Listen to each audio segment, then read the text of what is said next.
जय हिंद दोस्तों। आज हम सब फिर एक नए वीडियो के साथ क्लास की शुरुआत करते हैं। आज के क्लास में हम सब ईवीएस सब्जेक्ट को कवर करेंगे, जो कि आपके आने वाले स्टेटेड एग्जाम के लिए मोस्ट इम्पॉर्टेंट है। इसमें आज जिस टॉपिक को आज हम सब कवर करेंगे वह टॉपिक आपका है कृषि की क्रांतियाँ। इस टॉपिक से आपके हर बार स्टेटेड एग्जाम में क्वेश्चन पूछे जाते हैं। इसको आज हम सब बहुत विस्तारपूर्वक से समझने का प्रयास करेंगे और इसी से लास्ट में हम सब कुछ क्वेश्चन को भी सॉल्व करेंगे ताकि और अच्छे से क्लियर हो जाए। अगर आप इस चैनल पर नए हैं तो चैनल को सब्सक्राइब जरूर करिए। यहाँ पे आपको नए स्टडी मटेरियल के साथ साथ प्रीवियस ईयर क्वेश्चन पेपर को भी डेली सॉल्व कराया जाता है। चलिए हम सब आगे बढ़ते हैं और क्लास की शुरुआत करते हैं। हम समझते हैं कृषि की क्रांतियाँ। और दोस्तों, अगर आपको इसकी पीडीएफ चाहिए तो टेलीग्राम चैनल से आप पीडीएफ को डाउनलोड कर सकते हैं, जो कि लिंक आपको डिस्क्रिप्शन बॉक्स में या फिर कमेंट बॉक्स में मिल जाएगा।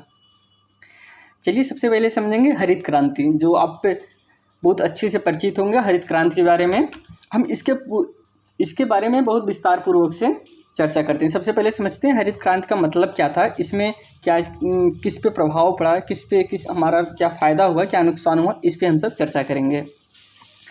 हरित क्रांति का संबंध दोस्तों खाद्य उत्पादन से है। किससे है? खाद्य उत्पादन, जिसमें प्रमुख क्या है दोस्तों? गेहूँ और चावल है।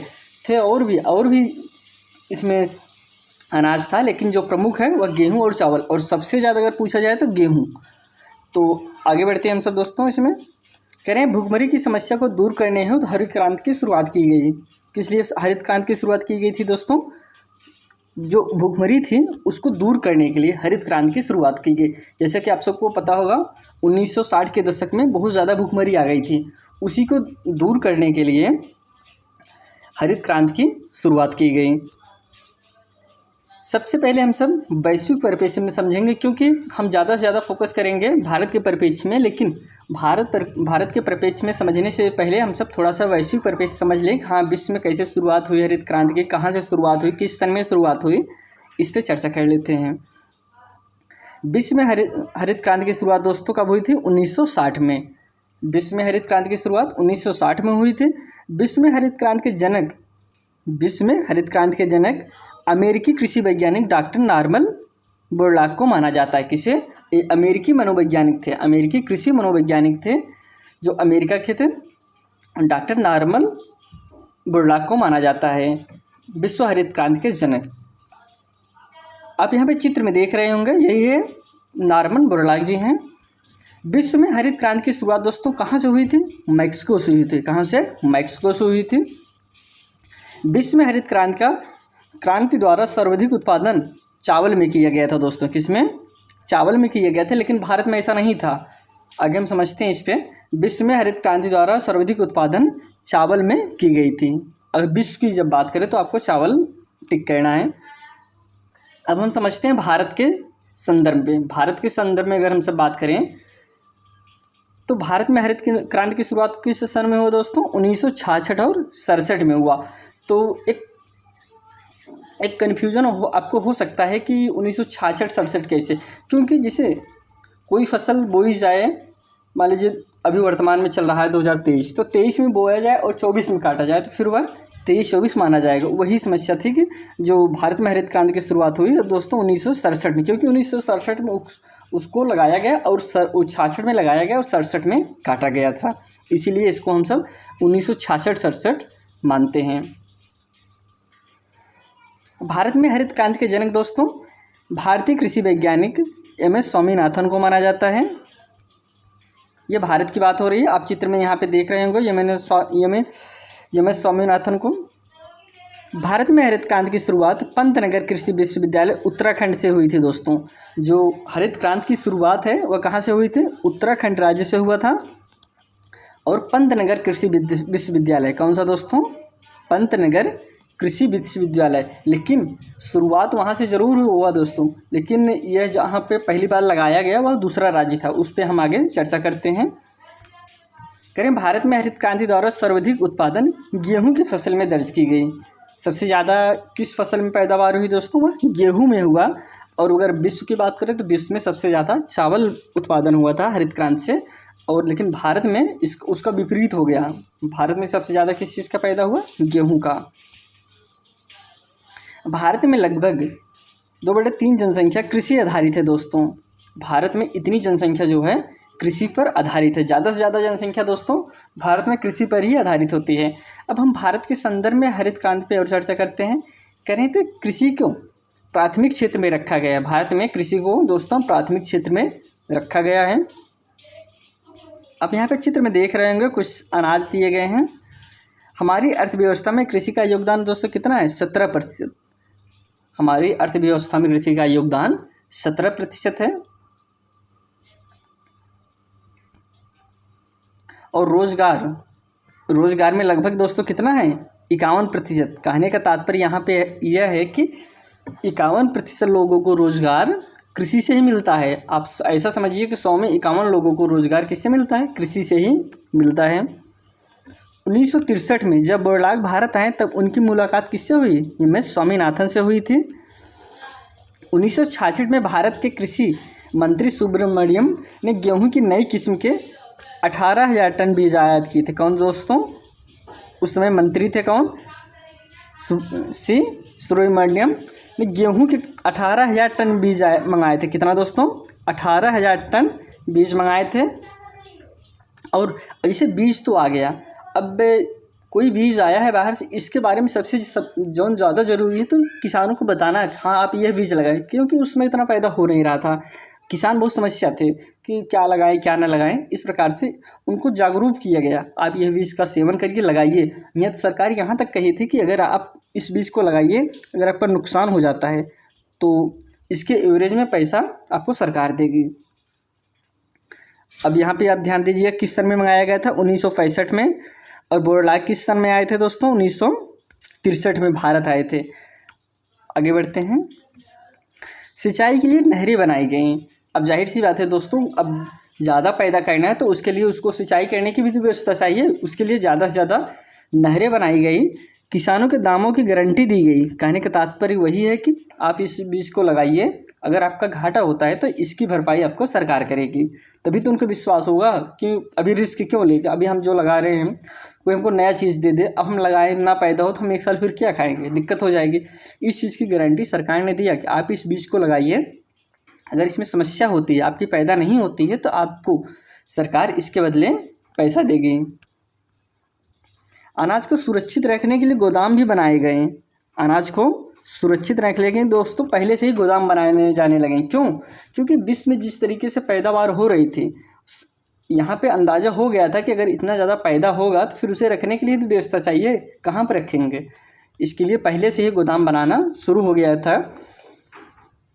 अब आप ये ऐसे समझ सकते हैं कि इतना पैदा हुआ, सरकार के पास रखने की जगह कम पड़ गई थी। जो हरित क्रांति हुआ, हरित क्रांति से हमारे यहाँ इतना गेहूँ पैदा हो गया कि हमारे पास रखने की व्यवस्था ही नहीं रह बची, क्योंकि हम सब बहुत सीमित संसाधन बनाए थे, कि सीमित रखने का स्थान बनाए थे, लेकिन पैदा बहुत ज़्यादा हो गया था। अब हम भारत की कृषि समझते हैं, भारत के कृषि के बारे में। लेकिन इसके पहले हम थोड़ा और अगर समझ लें, अगर इसका हम उद्देश्य समझ लें, हरित क्रांति का उद्देश्य क्या है, तो इसको आप सिंपल से ऐसा समझिए कि जो दूसरी पंचवर्षीय योजना के दौरान भारत में भूखमरी समस्या को दूर करने हेतु हरित क्रांति की शुरुआत की गई थी। क्यों दोस्तों? दूसरी पंचवर्षीय मतलब आप 66-67 समझिए कि उस समय इतना ज़्यादा भूखमरी थी कि इसीलिए हरित क्रांति की शुरुआत की गई किस सन में? 1966-67 में। अब हम कृषि के बात समझते हैं कि कृषि से भारत पर क्या प्रभाव है। भारत में कुल क्षेत्रफल 51% भाग पर कितना खेती होती है? 4% भाग पर चारागाह है, 21% भूमि पर वन है और 24% भूमि बंजर तथा बिना उपयोग की भूमि है।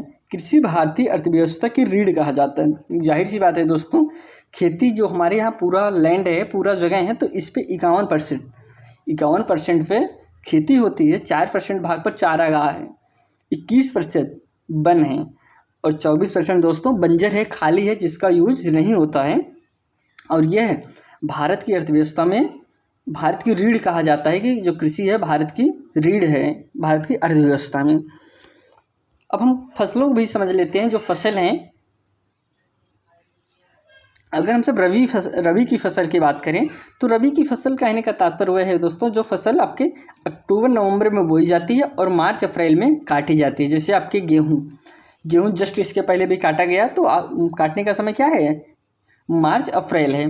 गेहूँ बोया कब जाता है? अक्टूबर नवंबर में। इसे हम काटेंगे कब? मार्च अप्रैल में। इसे हम रबी की फसल कहते हैं। इसके अंतर्गत और भी आते हैं गेहूँ, जौ, चना, मटर, सरसों, आलू, राई, यह सब आपके रबी के फसल में आते हैं। ये फसल आपके ठंड के मौसम में बोए जाते हैं और गर्मी के शुरुआत में ही काटे जाते हैं। तो ये हो गया रबी की फसल की बात। अब हम आगे चलते हैं। अब खरीफ की फसल समझते हैं। खरीफ की फसल कहने का तात्पर्य जो मूल फसल है दोस्तों, वो आपका चावल है। ऐसे जैसे रबी की मूल फसल क्या है? रबी की मूल फसल आपकी गेहूं है और इसकी मूल फसल चावल है। खरीफ की यह जून जुलाई में, कहने का तात्पर्य इस समय यह इसकी बुआई होने वाले हैं। जून जुलाई में बोई जाती है और नवंबर दिसंबर में काटी जाती है। इसको हम जाड़े में काटते हैं। जाड़े में काटने के बाद अगली फसल जो है इसकी मुख्य फसल क्या है? धान, गन्ना, तिलहन, कपास, मक्का, तिल, ज्वार, बाजरा इत्यादि।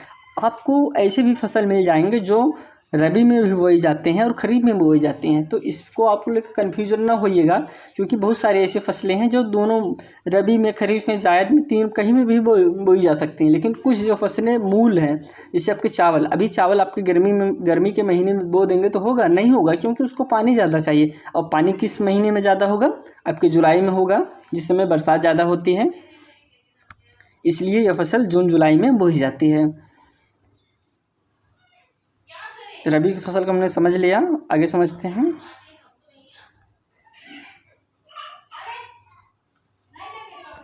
अब हम यहाँ पे समझते हैं दोस्तों जायद फसल। अब हम जायद फसल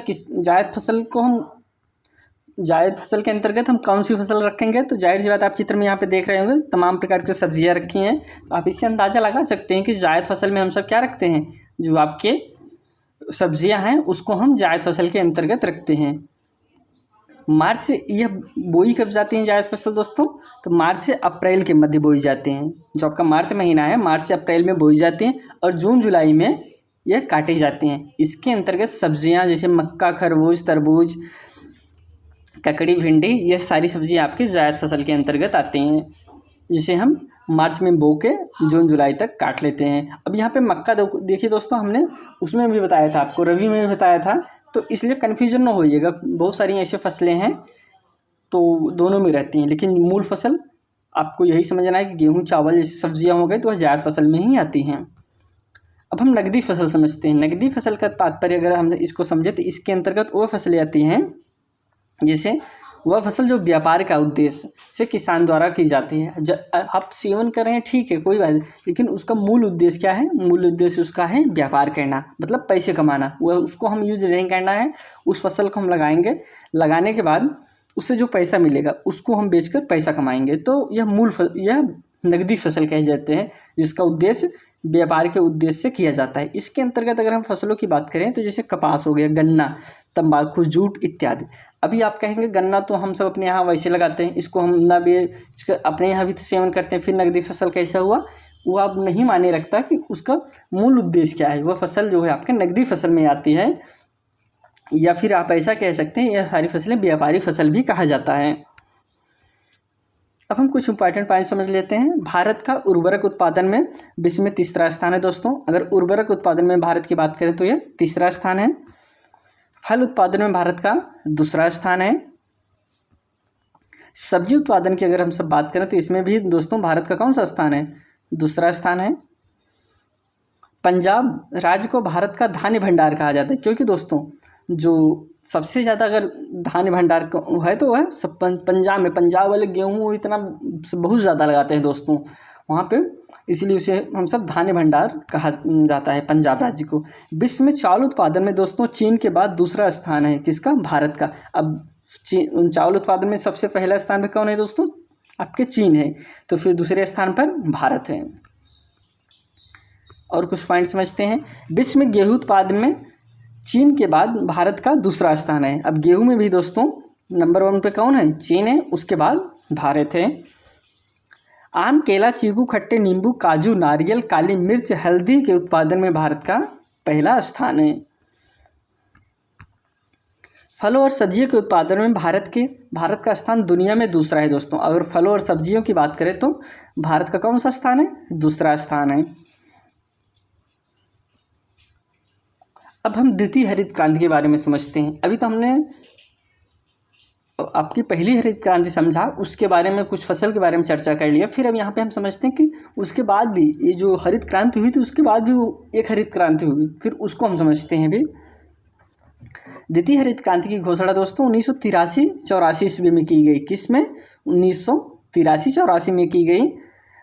और भारत में द्वितीय हरित क्रांति की दोस्तों 1985 में और 90 में प्रारंभ हुआ। भारत में द्वितीय हरित क्रांति 1985 से और 90 में प्रारंभ हुआ। द्वितीय हरित क्रांति के अंतर्गत दोस्तों क्या आते हैं आपके? जैविक कृषि का निर्माण हुआ। कौन सा? जैविक कृषि का निर्माण लिया गया, जिसमें कहा गया कि पारंपरिक सिंचाई, जैविक बीज, जैविक उर्वरक का प्रयोग किया जाएगा। द्वितीय हरित क्रांति में दोस्तों अन्य सभी क्षेत्रों में भी क्रांति प्रारंभ करने का निर्णय लिया। जैसे अभी तक हम सब सिर्फ कृषि पे काम कर रहे थे कि हम सबसे ज़्यादा कृषि पे ही काम करेंगे, लेकिन जो आपकी द्वितीय हरित क्रांति हुई इस पे कृषि के साथ साथ अन्य क्षेत्रों को भी हम इसमें सम्मिलित किए। अब हम अन्य क्षेत्र को इसमें कवर करते हैं।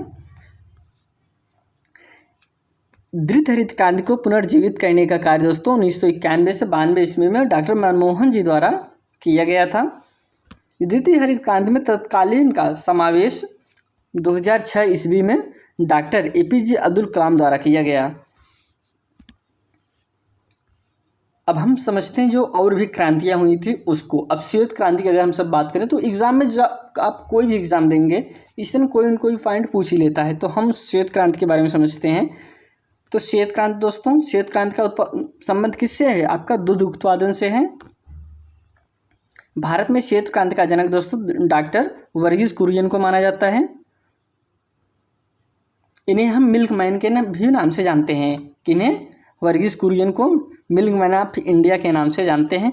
प्रत्येक वर्ष 28 नवंबर को वर्गीस कुरियन का जन्म दिवस राष्ट्रीय दुग्ध दिवस के रूप में मनाया जाता है। अब यहाँ पे समझने वाली यह बात है कि जो 26 नवंबर को हम सब वर्गीस कुरियन राष्ट्रीय दुग्ध दिवस मनाते हैं, वह किस लिए मनाते हैं? क्योंकि उस दिन वर्गीस कुरियन का जन्म दिवस था और इन्हें हम मिल्क मैन ऑफ इंडिया के नाम से जानते हैं।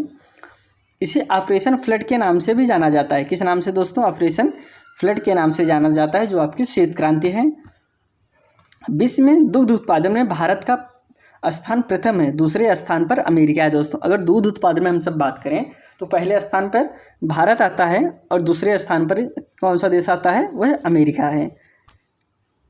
अगले पॉइंट की तरफ चलते हैं। दुग्ध उत्पादन में भारत का प्रथम स्थान है, जैसे कि बताया गया अभी। अब हम नीली क्रांति को समझते हैं। एक क्रांति थी आपकी नीली क्रांति। इसका संबंध दोस्तों समुद्र उत्पाद के उत्पादन जैसे मछली पालन से है। नीली क्रांति का संबंध दोस्तों आपके मछली पालन से है। ज़्यादा से ज़्यादा संबंध ही पूछता है। नीली क्रांति किससे संबंधित है? श्वेत क्रांति किससे संबंधित है? तो इसका संबंध दोस्तों मछली पालन से है। भारत में इस क्रांति के जनक अरुण कृष्णन और हीरालाल चौधरी माने जाते हैं। किस क्रांति के जनक दोस्तों? नीली क्रांति के जनक आपके अरुण कृष्णन और हीरालाल चौधरी माने जाते हैं। विश्व भर में वर्तमान में मत्स्य उत्पादन में 50 मिलियन टन पहुंच गया है। कितना दोस्तों? विश्व में अगर हम सब विश्व भर में बात करें तो विश्व भर में वर्तमान में मत्स्य उत्पादन 50 मिलियन टन पहुंच गया है, जो 1950 में केवल 2 मिलियन टन था। अब इससे अंदाज़ा आप लगा सकते हैं कितनी बड़ी क्रांति हुई। 1950 में सिर्फ कितना था? 2 मिलियन टन था। आज वर्तमान में 50 मिलियन टन पहुंच गया है। भारत मत्स्य पालन क्षेत्र में 50 वर्ष पहले केवल 60,000 टन मछली उत्पादन करता था, लेकिन अब कितना हो गया? 4.7 मिलियन टन हो गया उत्पादन करता है अकेले भारत पहले। और यही 50 साल पहले की अगर हम सब बात करते हैं सिर्फ 60,000 टन था। आज कहाँ पहुँच गया? 50 मिलियन टन में 4.7 मिलियन टन अकेले भारत उत्पादन करता है। मछली उत्पादन में भारत का दूसरा स्थान है और पहले स्थान पर दोस्तों चीन है। अब हम समझते हैं पीली क्रांति। पीली क्रांति की अगर हम सब बात करें तो भारत में पीली क्रांति के संबंध तिलहन उत्पादन में आत्मनिर्भरता से है। अब हम सीधा समझने का आप यह प्रयास करिए, जो पीली क्रांति है उसका संबंध किससे है? वह तिलहन उत्पादन से है। अब तिलहन उत्पादन की अगर इसमें बात करें तो आप यहाँ पे चित्र में सरसों देख रहे हैं, जो जिस चीज़ में तेल होता है उससे संबंधित यह क्रांति थी। भारत में इस क्रांति के जनक कौन है? संप्रतिरोधा को माना जाता है। किस क्रांति के? पीली क्रांति के जनक संप्रतिरोधा को माना जाता है। भारत का तिलहन उत्पादन में विश्व में तीसरा स्थान है दोस्तों। अगर तिलहन उत्पादन की बात करें तो पूरे विश्व में भारत का तीसरा स्थान माना जाता है। अब हम लाल क्रांति को समझते हैं। लाल क्रांति का संबंध दोस्तों टमाटर उत्पादन और मांस उत्पादन से, दोनों से। लाल क्रांति जो है दोस्तों वो आपके टमाटर उत्पादन से भी और मांस उत्पादन से भी संबंधित है। इसका जनक विशाल तिवारी माने जाते हैं। जो आपके लाल क्रांति है इसके जनक विशाल तिवारी माने जाते हैं। भारत दुनिया का 5वें नंबर का मांस निर्यातक देश है दोस्तों। कौन से नंबर का? 5वें नंबर का मांस निर्यातक देश माना जाता है भारत। भारत टमाटर उत्पादन में दूसरे स्थान पर आता है। भारत जो है टमाटर उत्पादन के नाम पर दूसरे स्थान पर आता है, जहाँ पे सबसे ज़्यादा टमाटर उत्पादन होता है। अब हम जिसे, ये तो कुछ प्रमुख क्रांतियाँ थीं और उससे संबंधित क्षेत्र हो गए, लेकिन और भी क्रांतियां हैं जिसे आप सिर्फ उनसे यही समझिए कि उनका संबंधित क्षेत्र क्या है, क्योंकि ज़्यादा से ज़्यादा एग्जाम में यही पूछा जाता है कि इनका क्षेत्र क्या है। लेकिन हमने जो कुछ इंपॉर्टेंट आपकी क्रांतियां थी उसके बारे में हम सब विस्तार पूर्वक से आपको बता दिए हैं। अब हम और क्रांतियों के बारे में समझते हैं। गुलाबी क्रांति दोस्तों आपके प्याज उत्पादन, झींगा, मछली पालन से है। गोल क्रांति दोस्तों आलू उत्पादन से है। काली क्रांति दोस्तों पेट्रोलियम उत्पादन से है। बादामी क्रांति मसाला उत्पादन से है। भूरी क्रांति उर्वरक उत्पादन से है। खाकी क्रांति चमड़ा उत्पादन से है। स्वर्ण क्रांति फल एवं शहद उत्पादन से है।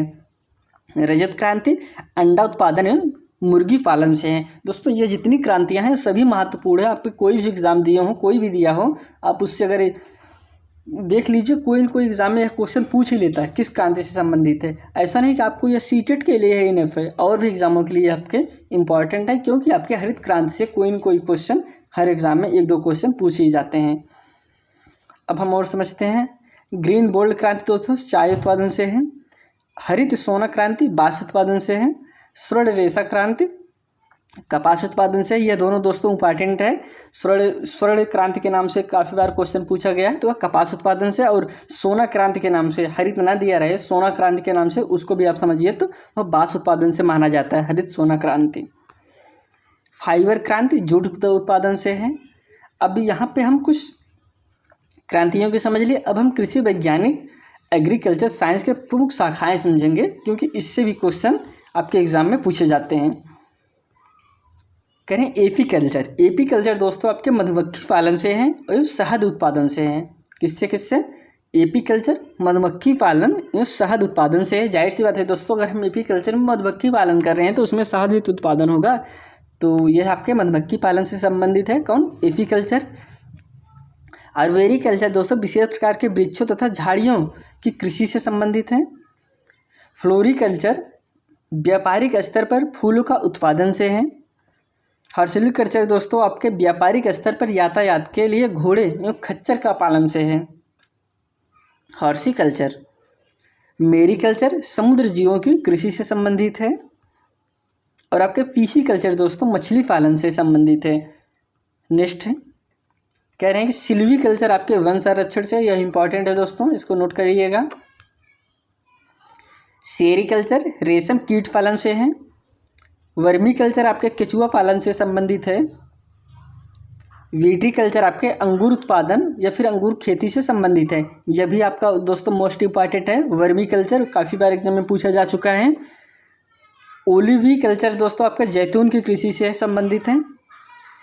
यहाँ पे हमने ख़त्म किया है आपके जो हरित क्रांति थी उससे संबंधित, जो आपके दूसरी हरित क्रांति उससे संबंधित सारे टॉपिक को कवर किया। फिर भारत में किस प्रकार से फसलें पाई जाती हैं उसको कवर किया। अब यहाँ पे हम सब इसी से संबंधित क्वेश्चन को सॉल्व कर लेते हैं। जब आप क्वेश्चन को सॉल्व कर लेंगे आपका और अच्छे से क्लियर हो जाएगा। जो पहला इसमें क्वेश्चन दिया गया है, कह रहे हैं कि निम्नलिखित में से किसने भारत में कृषि उत्पादन बढ़ाने के लिए सदाबहार क्रांति शब्द का उपयोग किया था? तो ऑप्शन है पहला नॉर्मन बोरलाग, या फिर एम एस स्वामीनाथन, राजा कृष्ण, RKV राय। तो यहाँ पे भारत की बात हो रही, तो भारत की बात में हमने यह आपको नहीं बताया इसको दोस्तों जो आपके हरित क्रांति है इसको वह सदाबहार क्रांति के भी नाम से जानते हैं। इसका भी शब्द का उपयोग किया था, तो वह आपके थे एम.एस. स्वामीनाथन। इन्होंने इसको सदाबहार क्रांति के शब्द से भी उपयोग किया था, बताया था कि यह एक सदाबहार क्रांति भी है, क्योंकि इसमें जो है सबसे ज़्यादा हरा भरा मतलब कि ऐसे चीज़ को उपयोग किया जो किसानों के लिए उपयोगी था, तो इसे हम इसीलिए उन्होंने इसका नाम रखा सदाबहार क्रांति के नाम से भी इसे जानते हैं। अगला क्वेश्चन है, विश्व में हरित क्रांति के जनक किसे कहा जाता है? विश्व की अगर हम सब बात करें तो पहला ऑप्शन है नॉर्मन बोरलॉग, दूसरा है स्वामीनाथन, और तीसरा है राजा कृष्ण, और चौथा है आपके R.K.V. राय। तो दोस्तों अगर हम सब विश्व की बात करें तो विश्व में नॉर्मन बोरलॉग को माना जाता है जो हरित क्रांति के जनक के रूप में। अगला क्वेश्चन है, भारत की हरित क्रांति का जनक किसे माना जाता है? तो भारत में दोस्तों जैसे आपको पता होगा एम.एस. स्वामीनाथन को माना जाता है। अगला क्वेश्चन है, करें निम्नलिखित में से कौन हरित क्रांति के संदर्भित करता है? तो निम्नलिखित में कौन हरित क्रांति को संदर्भित करता है? ऑप्शन है हरी खाद का उपयोग करना, या फिर फसलों का उच्च उत्पादन, उच्च पैदावार विविधता कार्यक्रम, या फिर हरित वनस्पति।